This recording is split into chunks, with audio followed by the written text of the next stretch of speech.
Define yourself, define your opponent, sell the brand. Election ads try to do many things, and already we've seen plenty on air and online in this Ontario election campaign. Greg Lyle is Managing Director at the Innovative Research Group. He's been looking at how effective the ads have been so far, and he joins us now with more on that. Greg, good to have you back in that chair. Thank you. We're just basically going to spend the next 20 minutes going through a handful of ads that have been out there already, and then you've done some focus group research on them, and we'll get your take on what's been going on. Let's start with this ad for the Progressive Conservative Party and Mr. Ford. Roll it, please. It's about turning this province around and getting it back on track. Doug Ford is here for the people of Ontario, to clean up the hydro mess, to bring jobs back, to end hallway healthcare, to put money back in your pocket, and restore accountability in government. Relief is on its way.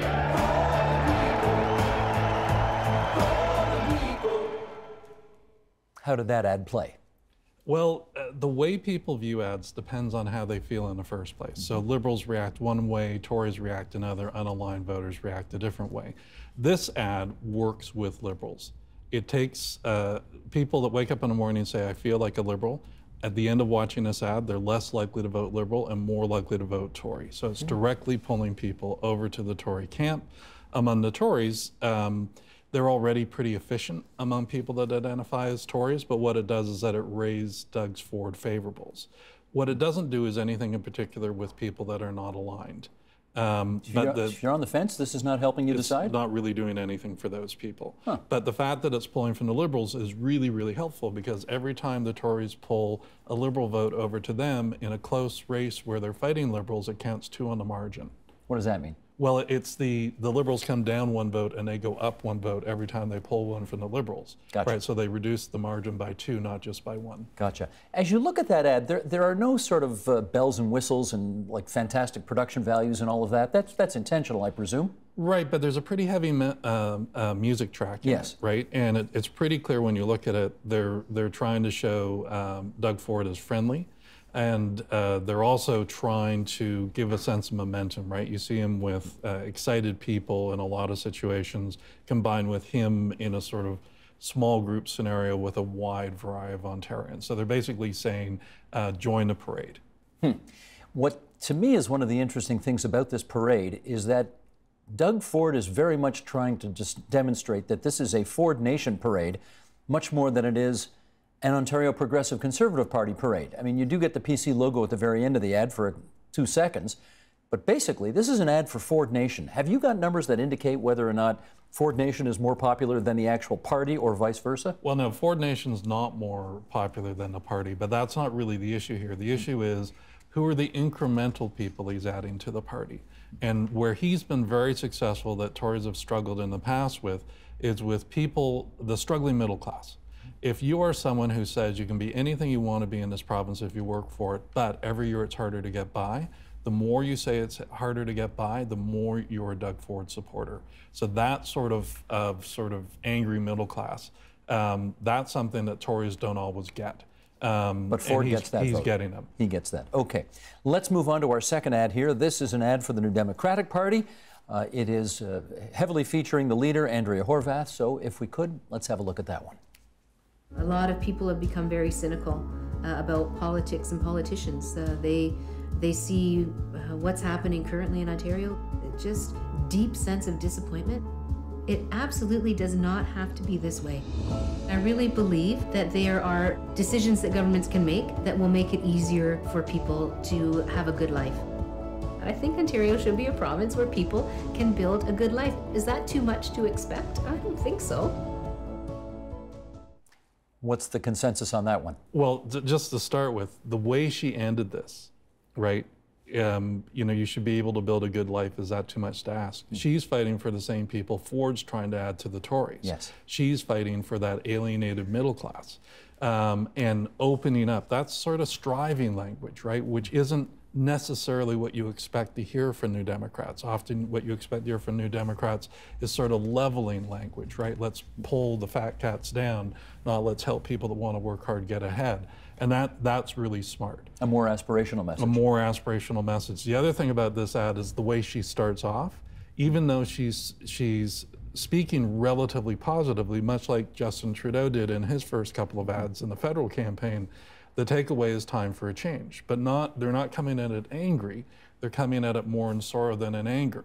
So what this ad does is, number one, it leaves people more likely to agree it's time for a change when they already start off pretty high. And like the previous ad we saw for the Tories, this effectively pulls Liberals, the people that wake up in the morning and feel like Liberals, it effectively pulls them away from the Liberal Party and moves them over to the NDP.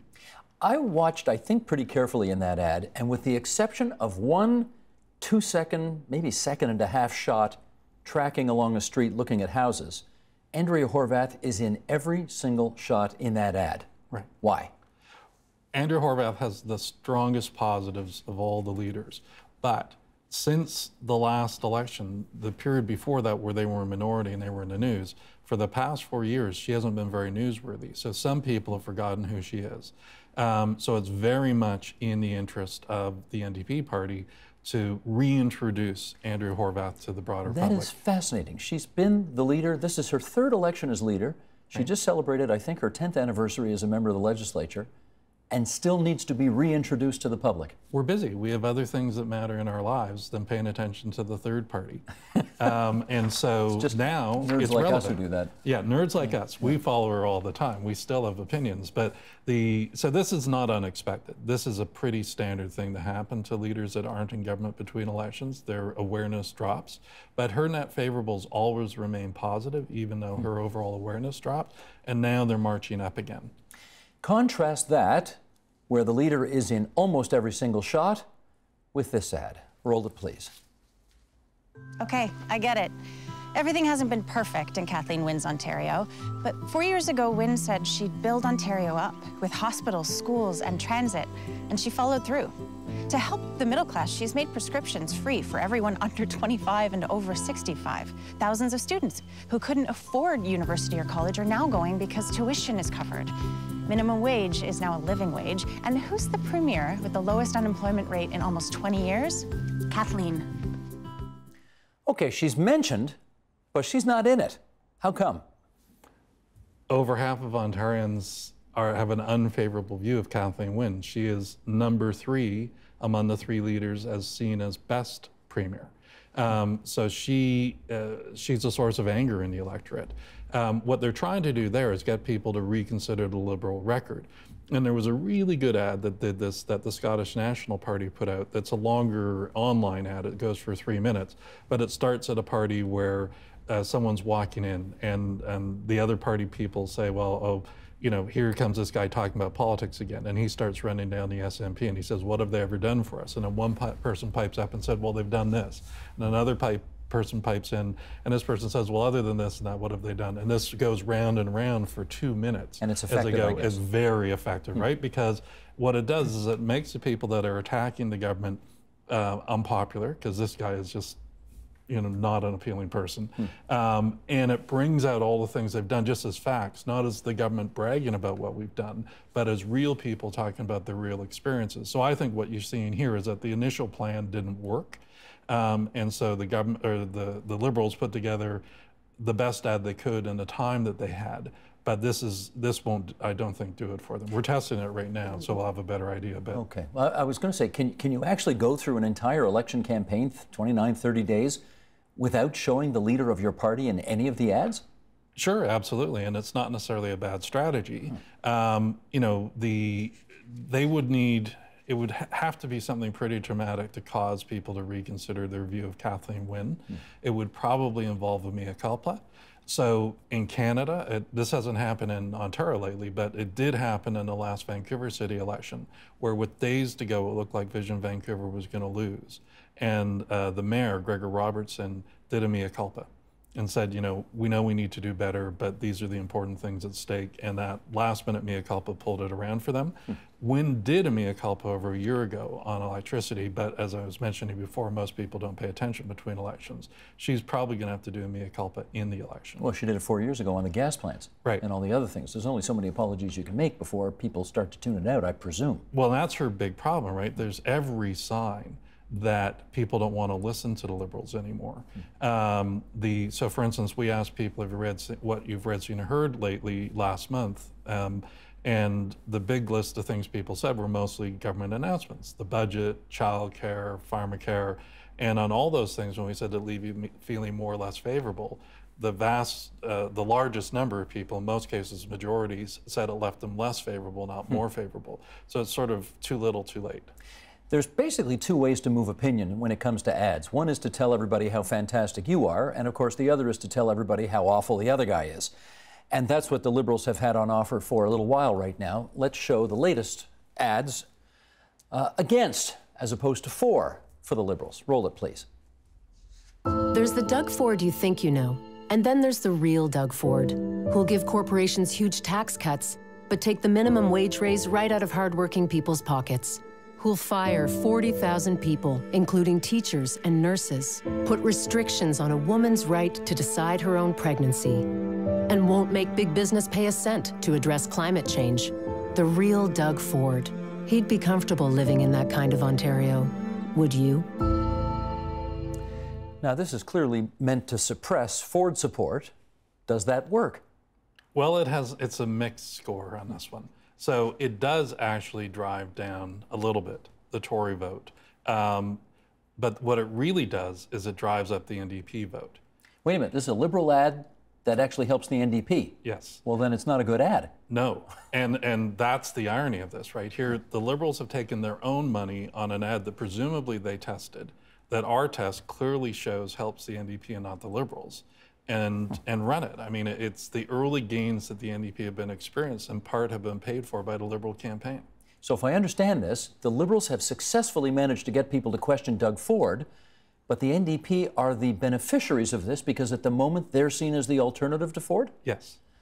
Okay, that's very interesting. And one of the things that's really striking about this is that it causes people, it doesn't go all the way. There is a small net positive gain for the NDP.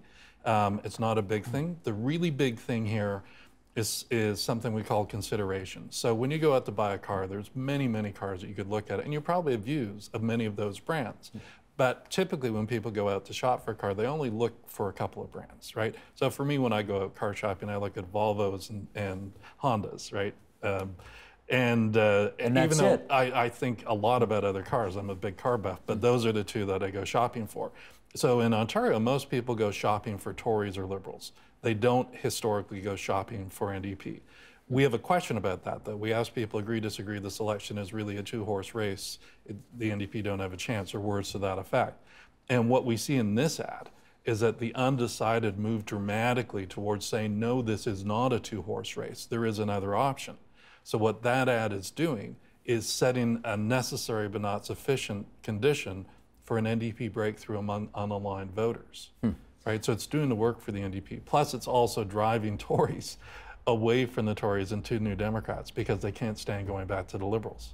It's driving Tories away from the Conservative Party towards the NDP? Yes. Because those who might be Tory Liberal switchers just can't go Liberal this time. Well, the irony of this election is there's twice as many Tory NDP switchers as there are Tory Liberal switchers. That is not the history of Ontario. Right on. Okay, that was an anti-Ford ad. There are obviously lots of anti-Wynne ads out there, and we're going to show one of those right now. If you would, please. New from Ontario Proud, the all-original Kathleen Wynne collection. You'll hear such Ontario Liberal Party greatest hits as the gas plant scandal, cash for access, e-health, don't forget the Kathleen Wynne mega hit, skyrocketing hydro bills, and many more. Yes, 15 years of memories in one scandalously high-priced double LP and cassette. The Kathleen Wynne collection. And she's just getting started. Available wherever elections are held. A message from Ontario Proud. Now, Ontario Proud is this sort of amorphous group that is basically, you know, one guy in a basement somewhere, but has a massive online presence and has been sort of cooking up ads like this. Greg, that's a wacky ad. Is that an effective ad, though? Once more, the NDP are benefiting from other people's ads. So what that ad does is it does effectively drive down the Liberal vote. The Liberal vote from the beginning to, from before seeing the ad to afterwards, drops by 6 points. Most of that drop is happening among Liberal partisans. But Liberal partisans don't really like Conservatives. And so when Liberal partisans leave the Liberals, they go more to the NDP than they go to the Conservatives. So the NDP actually goes up 8 points among Liberal partisans. So this is another ad that actually doesn't fulfill its mission, because Ontario Proud very much is, that's the Doug Ford group. Right. So these guys are helping Horwath, hurting Ford, even though they're trying to help Ford. Well, at a certain point, this is okay. So at this stage of the race, right, the NDP have not come up strong enough to have a chance of forming a majority government. So by driving votes away from the Liberals, all those West GTA seats where Liberals were first and Tories were second, you take a Liberal out of the Liberal column, you let the Tory vote get closer, even if it goes to the NDP, because the NDP aren't likely to get ahead of the Tories. Gotcha. But the issue is, and that was what was happening at the early stages of the federal election, right? As the Liberal vote was growing, they were coming from the NDP, and what it was doing was giving the Tories more seats. But if it keeps going, right, if the momentum keeps going for the NDP, then it becomes a problem for the Tories. So tactically, at this stage of the campaign, it might not be such a bad thing for the Tories. But again, it's one of those ironic situations where a group that really doesn't wish the NDP well is their advertisements are driving voters to the NDP. Very strange. We got time for one more ad, and this one is, this is different because this is an ad done by the Ontario Medical Association, which we know has been at loggerheads with the government, well, for many years right now. So let's have a look at this one, please.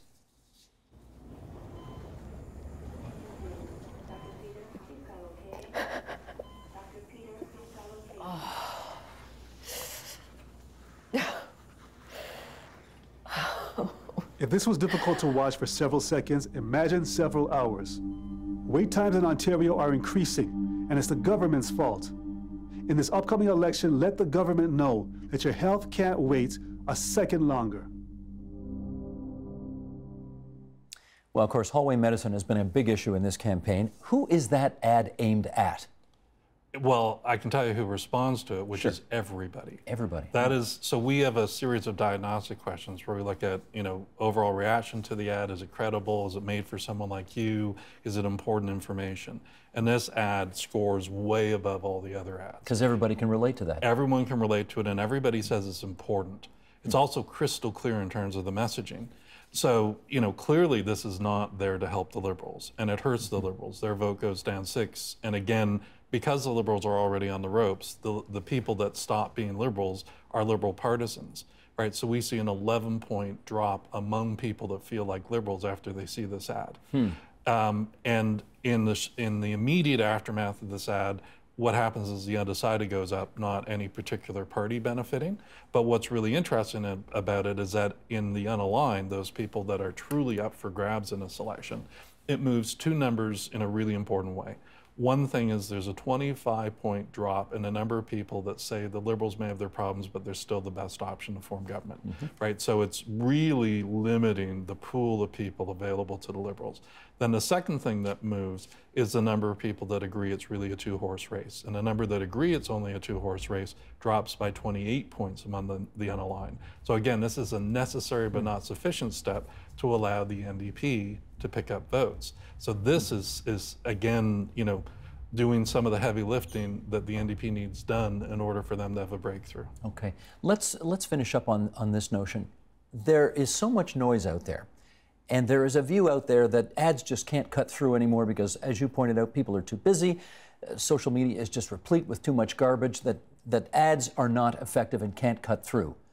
What do your numbers suggest? They clearly do, and the example of that is the federal election campaign. I mean, there's absolutely no doubt that the first of the Liberal campaigns with Trudeau in front of the Parliament building saying, Stephen Harper says I'm not up to the job, well, I'm not up to it if it's this, that, or the other thing. And then the second one where he's on the escalator saying too many people are stuck on the escalator, can't get up. The first one drove Justin Trudeau's personal favorables, rebounding from the attack that had happened before the election. And the second ad drove the belief that the Liberal was the party of the middle class. And there's absolutely no doubt that those 2 ads fundamentally changed the dynamic in a federal election. So ads work. The next question, therefore, is how baked in is the situation right now? So we asked Ontarians, have you heard enough to make up your mind, or would you still like to hear more about a month ago in the lead up to the campaign? And we found at that time 60% said that they still wanted to hear more. As things stand right now, most of the people voting Tory don't really want to go anywhere else, right? But the Tories only have about 1 out of 3 Ontarians. If you stop them in the street, only about 1 in 3 is with the Tories right now. So there's 2 out of 3. That's, well, in the way that the voting system works and with turnout and all the rest of that, that's actually enough to win. Oh, okay. Because in decided vote, that would turn into about 38%. But and because right now the opposition vote for the Tories is perfectly split, they're going to win lots of seats if the election were today, but it isn't, right? So the real question is, all those people that aren't in that Tory group, where are they going to go? Plus a few of the people that are with the Tories right now that are the struggling middle class. And those people are very much up for grabs. They're very much not sure who to vote for and in search of a home. And if you look at what's been going on, you look at that the net impact of most of these ads, almost all but one, is to help the NDP. You look at the leadership numbers for Andrea Horwath, and you look at the fact that the leaders, the province-wide televised leader debate is going to happen, what, 8 days before the election? 27th. Yeah, or 10 days before the election. That all sets the NDP up to be more of a challenger than ever before. Fascinating. Fascinating campaign. We always appreciate your visits here. That's Greg Lyle, Managing Director of the Innovative Research Group. Thanks so much, Greg. Thank you. The Agenda with Steve Bacon is brought to you by the Chartered Professional Accountants of Ontario, helping businesses stay on the right side of change with strategic thinking, insightful decisions, and business leadership. Are you on the right side of change? Ask an Ontario CPA.